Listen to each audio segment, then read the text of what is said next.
Ce programme est financé par les amis et partenaires du ministère de Joyce Meyer.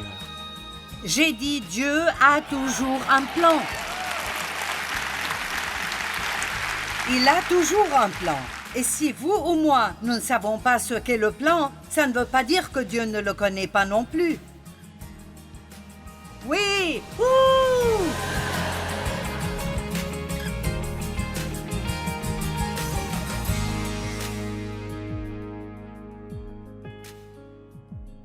Je vais lire une petite liste ici de choses que nous devons combattre.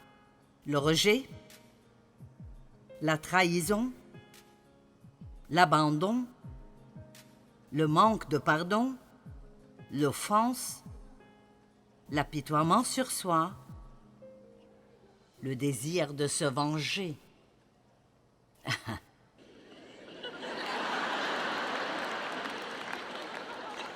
Des temps durs et des difficultés, des problèmes que vous sentez injustes, l'égocentrisme, la jalousie, le désir d'abandonner, le découragement, la déception envers les gens, la déception envers Dieu et plaire aux gens. Qui d'entre vous en a plus que 3? D'accord, j'ai une confession.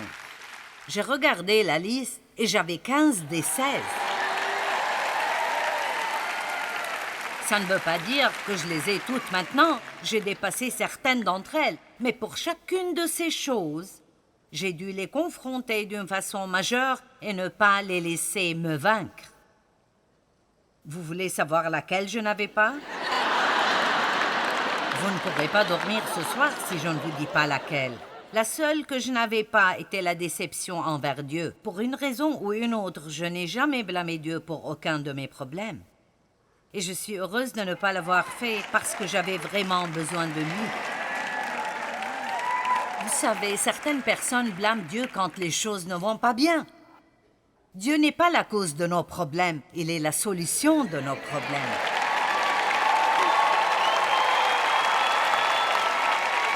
Ce que je veux que vous compreniez ce soir est que nous devons pousser pour un nouveau commencement. Et combien d'entre vous ont besoin d'un nouveau commencement maintenant? D'accord, c'est tout le monde. Je n'ai même pas besoin de dire l'autre chose que j'allais dire. Certains ont besoin d'un nouveau commencement pour vous débarrasser de vos dettes. Peut-être que vous avez essayé avant. Vous continuez à dépenser de l'argent que vous ne devriez pas dépenser.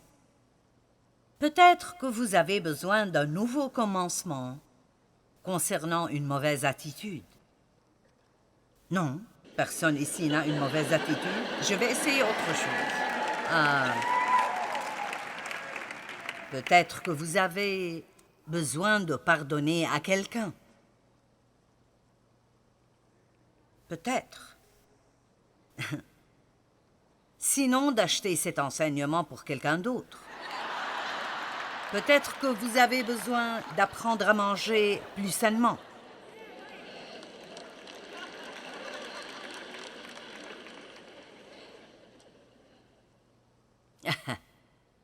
Les gens me disent « Comment, à ton âge, peux-tu être en si bonne forme et être aussi mince? » Eh bien, je ne mange pas tout ce que je veux et je m'exerce 3 jours par semaine et je marchais 5000 par jour jusqu'à ce que j'ai commencé à avoir des problèmes aux pieds. Je trouve des moyens pour vaincre le diable. Amen? J'ai eu la fascite plantaire et je me suis occupée de ça et après j'ai eu un genre de tendinite. Il y a juste des trucs partout dans votre corps et ils veulent tous avoir un genre de hit. Je veux dire, il y a tellement de hits que ce n'est même plus drôle. Arthrite et bursite.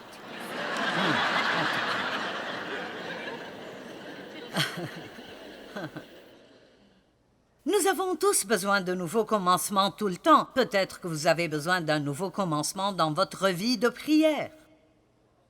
Peut-être dans l'étude de la Bible. peut-être dans le don régulièrement. Je ne sais pas comment ce message pourrait être pour quelqu'un d'une façon ou d'une autre. D'accord, Paul a dit « afin de connaître Christ et la puissance de sa résurrection » Philippiens 3. Et la communion de ses souffrances en devenant conforme à lui dans sa mort. Donc l'apôtre Paul nous dit ici que si nous voulons devenir comme Jésus, nous devons prendre part à ses souffrances. Et c'est ce que la Bible dit. Pour parvenir, si je puis, à la résurrection d'entre les morts. Ce n'est pas que j'ai déjà remporté le prix ou atteint la perfection, mais Quoi? Je cours pour tâcher de le saisir puisque j'ai été saisi par Jésus-Christ. Essentiellement, il dit, si je pense à ce que Jésus a fait pour moi, ce qu'il a traversé pour moi, allez. Alors, je suis déterminée de traverser tout ce que je dois traverser et d'être la personne que Jésus est mort pour que je sois. Amen. Frère, je ne pense pas l'avoir saisi, mais je fais une chose. Quelle déclaration? Je fais une chose. C'est ma seule inspiration. C'est ce qui est le plus important pour moi. Oubliant ce qui est en arrière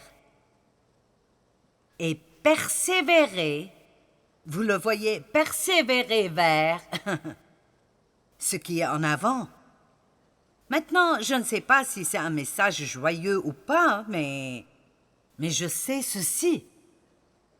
Les gens qui viennent pour m'entendre enseigner, je ne vais pas vous donner un dessert à chaque fois que vous venez. Je suis désolée, mais je ne le ferai pas. Dieu vous aime, vous êtes géniaux, vous avez un bel avenir. Il y a un miracle qui vous attend au coin de la rue. Oh, je peux vous exciter, là. Je peux vous faire vous lever et crier, et je sortirai d'ici en me sentant au 7e ciel. Mais j'ai un travail à faire. Et je serai responsable devant Dieu pour ce travail. Et je crois que ce travail que Dieu m'a donné est d'aider son peuple à mûrir. Amen. Nous aimons voir les gens être sauvés. Mais je ne veux pas vous voir être sauvés et ensuite être des croyants charnels toute votre vie. Les chrétiens devraient être heureux. Ça devrait être contagieux. Les gens devraient vouloir avoir ce que nous avons. Ils devraient vouloir être autour de nous. Il doit y avoir quelque chose de différent en nous. Nous ne sommes pas supposés être comme les autres, comme le reste du monde.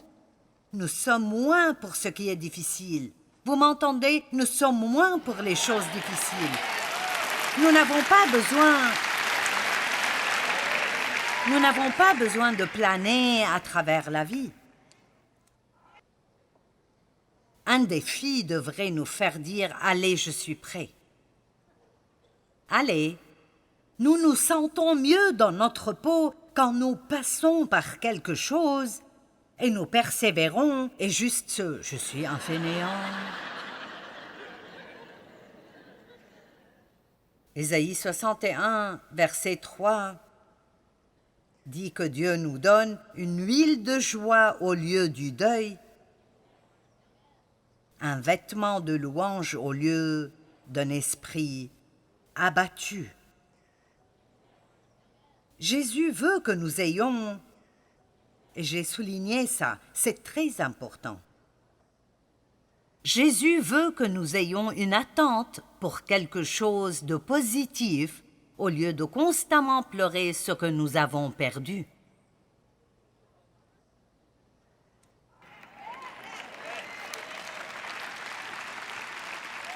Vous pouvez trouver quelque chose pour vous abattre chaque jour si vous le voulez. Tout ce que vous devez faire est de vous rappeler toutes les mauvaises choses qui vous sont arrivées et oublier toutes les bonnes choses. Mais plus de bonnes choses vous sont arrivées que de mauvaises.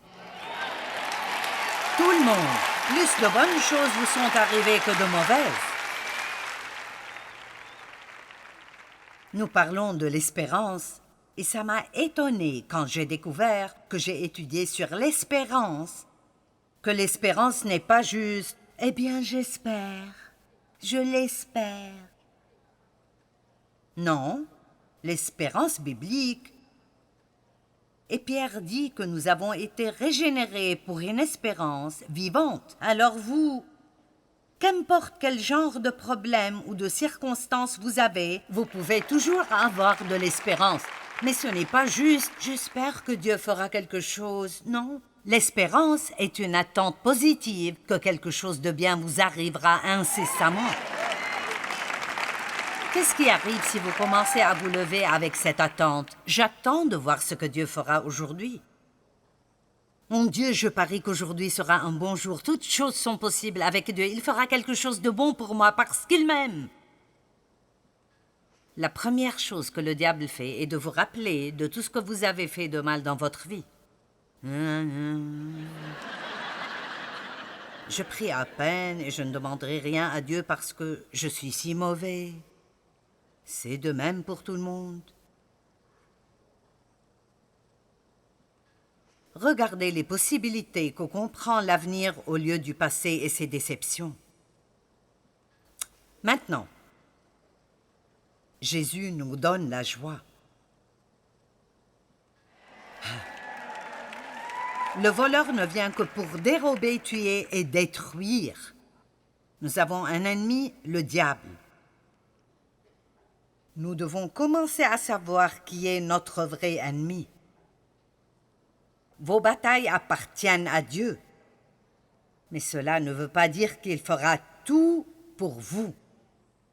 Les gens sont si enthousiasmés quand nous prêchons de ces versets dans Chroniques qui disent que la victoire appartient au Seigneur. Vous n'avez pas besoin de vous battre dans cette bataille. La victoire appartient au Seigneur. Et vraiment, les gens se déchaînent, tout carrément. Mais vous savez, il y aura toujours quelque chose que Dieu vous dira de faire. Il a dit à Josaphat, « Va et prends position. » Et c'était une position d'adoration. Et donc, parfois, si vous avez des problèmes, au lieu d'en parler à tout le monde, juste adorez. Adorez Dieu jusqu'à obtenir une percée. Le deuil veut dire ressentir le chagrin et la tristesse pour quelque chose qui est ou qui n'est pas arrivé.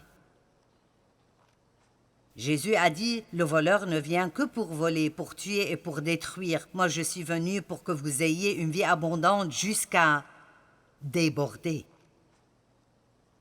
Je veux être une chrétienne heureuse. Amen. Maintenant, j'ai trouvé cela intéressant. Dans l'Ancienne Alliance, Dieu a donné une limite à la durée du deuil quand quelqu'un meurt. Dans Deutéronome 34, 7 et 8, il dit « Moïse était âgé de 120 ans quand il mourut. Sa vue n'avait pas baissé. Il n'avait pas perdu sa vitalité. Donc il était toujours fort. Il n'avait pas besoin de lunettes. Sa vue n'avait pas baissé. Je vous le dis. » J'essayais de lire le menu de restaurant où nous allions aujourd'hui. J'étais là à prétendre que je pouvais le voir. Je veux dire, j'ai continué d'essayer de le lire. Et finalement, j'ai pensé, pourquoi ne pas sortir mes lunettes? Je ne peux pas voir sans elles. Quand vos bras ne sont plus assez longs, c'est là que vous devez amener vos lunettes. Mais sa vue n'avait pas baissé, il était toujours fort. Les Israélites le pleurèrent dans les plaines de Moab pendant 30 jours. Puis le temps du deuil de Moïse arriva à sa fin. Maintenant, vous devez comprendre combien Moïse était important pour ces gens. Il faisait tout pour eux. Quand ils agissaient comme de petits enfants ridicules, Moïse avait de la compassion et priait pour eux et laissait Dieu continuer à les bénir. Et il les a menés hors d'Égypte et à travers le désert et la mer Rouge. Et donc, bien qu'il râlait contre Moïse tout le temps, je suis sûre qu'il l'aimait aussi et dépendait vraiment de lui. Et maintenant, il est mort. Et donc, quoi faire maintenant? Il n'était pas encore dans la terre promise. Je me suis dit, je me demande ce qu'il pensait. Pour sûr qu'on n'y entrera pas. Mais voici la bonne chose. Dieu n'est jamais sans un plan. Et il ne savait pas encore ce qu'était le plan de Dieu, mais il avait déjà pour plan de laisser Josué les prendre à la terre promise. J'ai dit, Dieu a toujours un plan. Il a toujours un plan. Et si vous ou moi, nous ne savons pas ce qu'est le plan, ça ne veut pas dire que Dieu ne le connaît pas non plus. Oui! Ouh! J'ai entendu une personne crier là derrière. Je vais crier avec elle. Ils le pleurèrent pendant 30 jours et le temps du deuil prit fin. Maintenant, si vous avez perdu quelqu'un que vous aimez, je ne dis pas que vous devez dépasser ça en 30 jours, mais il y a un principe ici qui est qu'il y a un temps pour le deuil et le chagrin, et puis il y a un temps pour continuer la vie. Et ça ne veut pas dire que vous oubliez un jour ou que cette personne arrêtera de vous manquer. Mais ça veut dire que si vous êtes vivant, alors Dieu a toujours un but pour vous. Allez!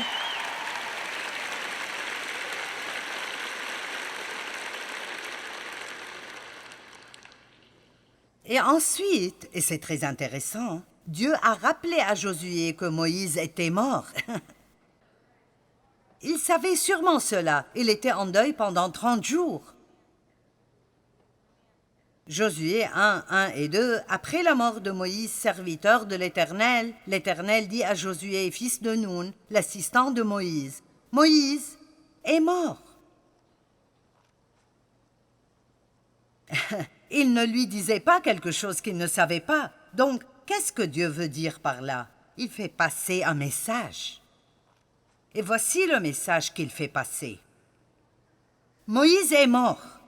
Maintenant donc, dispose-toi à travers le Jourdain avec tout ce peuple pour entrer dans le pays que je donne aux Israélites. Donc il dit, d'accord. Cette partie de ta vie est terminée. Est-ce que vous êtes là? Cette partie de votre vie est terminée.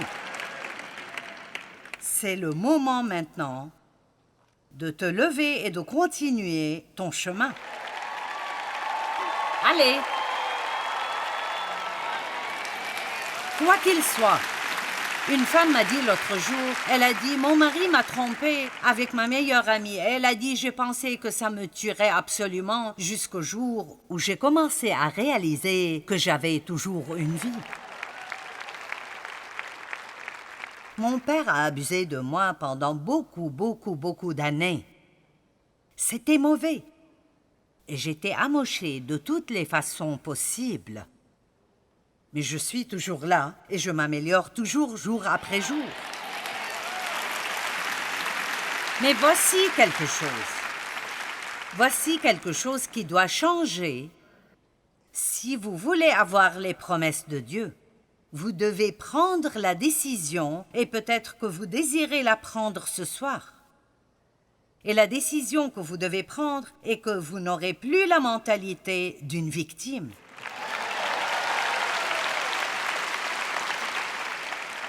Maintenant, je vous aime. Si ce n'est pas le cas, je ne ferai pas ça. Mais je veux vous dire que vous pouvez être ou pitoyable ou puissant. Mais si vous allez demeurer dans l'apitoiement sur soi, jour après jour, parce que la vie ne vous a pas traité justement, alors vous manquerez les bonnes choses que Dieu a pour vous.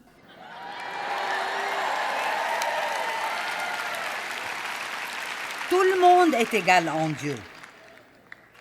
Vraiment, tout le monde a des opportunités égales en Dieu, parce qu'il a dit, voici mes promesses. Si vous me croyez, je ferai ces choses. Il ne dit pas combien de temps vous devez croire, 5 minutes ou 2 semaines. Vous devez peut-être croire pendant des années et des années et être vraiment immuable, mais vous n'avez rien de meilleur à faire. Je veux dire, n'est-ce pas? Vous pourriez aussi bien avoir de l'espérance. Ce n'est pas amusant de vivre sans cela. J'ai lu une histoire intéressante appelée « Enfant de la jungle ». Un missionnaire et sa famille vivaient avec la tribu des Fayus en Nouvelle-Guinée. La fille du missionnaire Sabine a écrit cela. Quand nous sommes allés chez les Fayus, nous nous sommes demandé s'ils connaissaient des chants. Nous avons reçu une réponse assez rapidement. Nous venions de revenir de Dano Bira et nos affaires avaient été volées une fois de plus. Donc à chaque fois qu'ils partaient et revenaient, les personnes même qu'elles essayaient de servir volaient leurs affaires. Et là, nous avons entendu des chants de l'autre côté de la rivière. Et c'était des chants monotones, des chants en nakir. Oh, ils chantaient. Les Fayus sont comme des oiseaux. Oh, ils prennent toujours du même arbre. De mauvaises personnes, oh, pauvres Closus, pauvres Dorizo, ils sont si tristes et se demandent où sont leurs affaires, oh. Papa était si content parce que c'était clair pour nous que les Fayus improvisaient un chant pour aller avec leur situation. Les chants ne comprenaient que 3 notes avec lesquels ils exprimaient tout ce qu'ils ressentaient à ce moment. Ce n'est pas la musique la plus sophistiquée, mais ce sont des sons que nous avons aimés. Leur utilisation de chants pour s'exprimer est peut-être l'une des raisons, écoutez cela. C'est peut-être pourquoi les Fayus ne semblent pas souffrir de dépression ou d'autres troubles psychologiques. Ils expriment leurs sentiments. Il y a même des temps consacrés à l'expression d'émotions. Par exemple, le chant du deuil. Quand le chant du deuil arrive à sa fin, le deuil est vraiment terminé et la vie continue normalement. Quand une personne est traumatisée, elle pourrait rester dans sa hutte pendant des semaines sans dire un mot, mais elle chante pendant des heures d'un coup. Pendant ce temps, d'autres membres du clan lui amènent de la nourriture. Puis un jour, elle se lève simplement, sort de sa tente, laisse tomber le traumatisme, est libérée de toute douleur, elle continue ses responsabilités avec le sourire. Et si nous commencions à faire nos propres chants, « Oh, je suis si misérable parce que mon mari a perdu son travail. » Et je ne sais pas ce que nous allons faire. Oh, je ne comprends pas pourquoi mes amis sont bénis et j'ai toujours des problèmes. Oh, quand mes circonstances changeront-elles? Je voudrais m'enfuir loin de tout. Oh. Après m'avoir entendu prêcher cela, une fille de notre équipe a fait une chanson à propos de ses sinus. Et elle était un peu comme ceci. Oh, je suis si fatiguée d'avoir des sinus pleins. Oh, je voudrais respirer, oui, je voudrais juste respirer facilement. Ce n'est pas juste que je suis allergique à l'espace où je vis. Oh, ce n'est vraiment pas juste.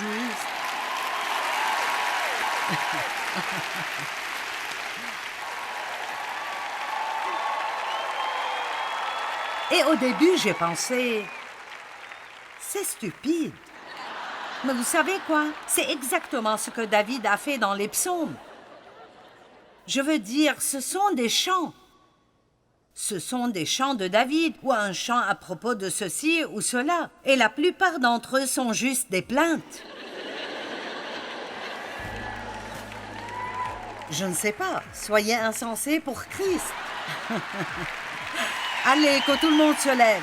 Donnez gloire à Dieu. Pour prendre possession du nouveau commencement que Dieu a pour vous, il y a 2 choses que vous devez faire. Laissez tomber ce qui est dans le passé et combattez pour les choses de l'avenir. Ce sera parfois difficile, mais rappelez-vous ce que la Bible dit. Vous pouvez tout faire par Christ qui vous fortifie.